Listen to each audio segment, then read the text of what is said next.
Hello, my name's Paulie Robb. I'm the sole owner of a small business called Pyramid Pressure Cleaning. I do all sorts of cleaning. This is the trailer here that I've virtually built from scratch. As you can see on the sides here, this is what I do. This is the type of work I do. Also clean roofs, clear blocked drains, any concrete work, large walls, supermarkets.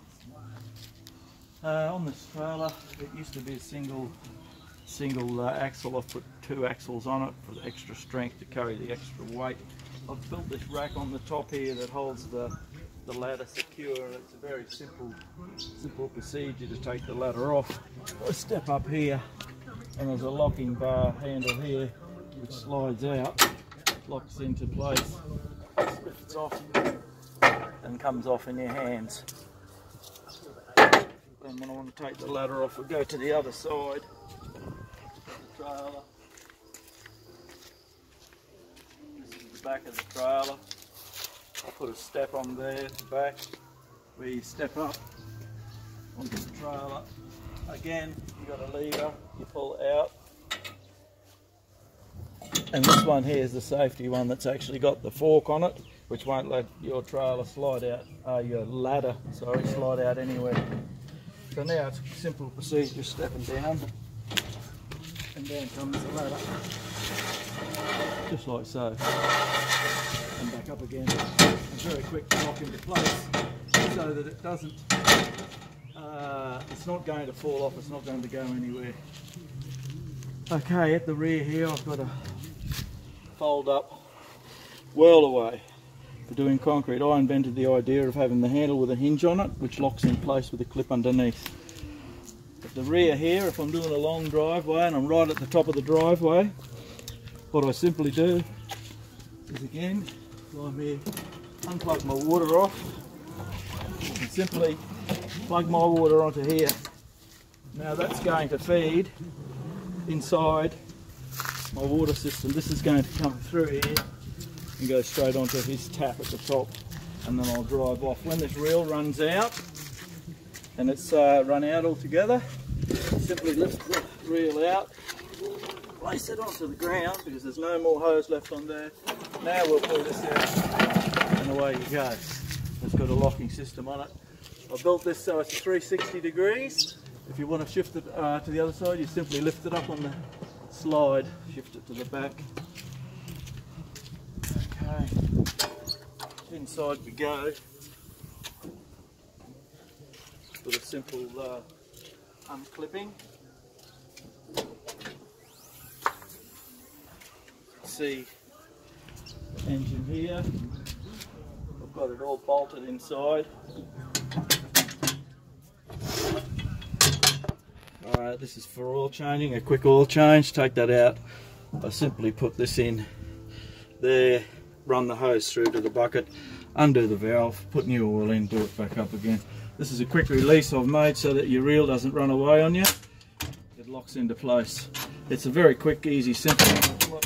When I pull up onto the job, if I wanted to start straight away, I'm ready to go. I'll put it straight up to there with one of these lances.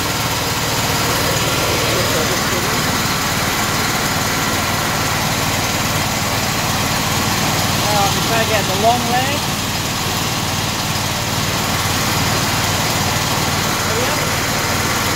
It's also got a built-in tension that can operate while I go on a harness. Like that. Or I can take the small one there for doing small jobs. You can see that that just slips out the other side.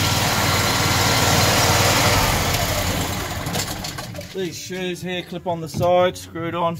These shoes are 85 bucks. They're soft rubber Crocs for all wet working roofs everywhere else. This is a Venturi system that hooks through onto your, this is a normal jet here,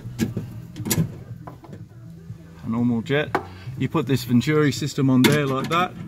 When it sprays, this hose goes on into the bucket one end, hose onto here, and it will pull through chemicals at the same time. So you can do large areas at once. This is a 85 litre fuel tank. So I'm not going to run out of fuel if I want to do big jobs. This is a 500 litre water tank which keeps me topped up all the time, so I can turn up at the jobs. I've got 500 litres, I can start straight away and then start feeding, and this is where my water feeds in up the top here. Now if I want to do long jobs up big walls, you can see here it's the broom. If I want to do long jobs, I simply unlock for security reasons. Is that the right key, buddy? Yeah. Bit rusted up, I knew this would happen. I'll put some oil in them. All this rainy weather we've had, I must put some oil in. Slide that out. Here we go.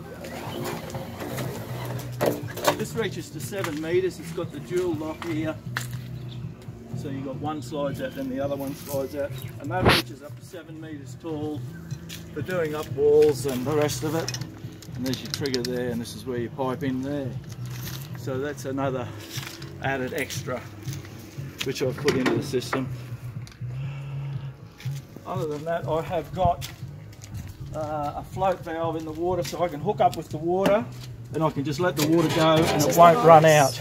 This is the harness here, and drain clearer. That's the harness that takes the pole, the long one I showed you. This is a harness for the 9 metre, 7 metre. And this hose here is a drain clearer. That clears your drains. You hook that up to my normal lance, and that will just clear your drain straight away. The whole idea is to get in and get out very quickly. Out comes the lance. I'm ready to start blasting. I've got all clip-on fittings, so that's all you do. You grab this here, you slide it back, you clip on, and you crack your valve open, and we're ready to go. You can walk off on the job anywhere you want to go. You get over to do the job and you come back and roll it up. Don't terrify. So that's basically it. Got 2 wheels set up for extra strength. And the sandblaster here was the last thing.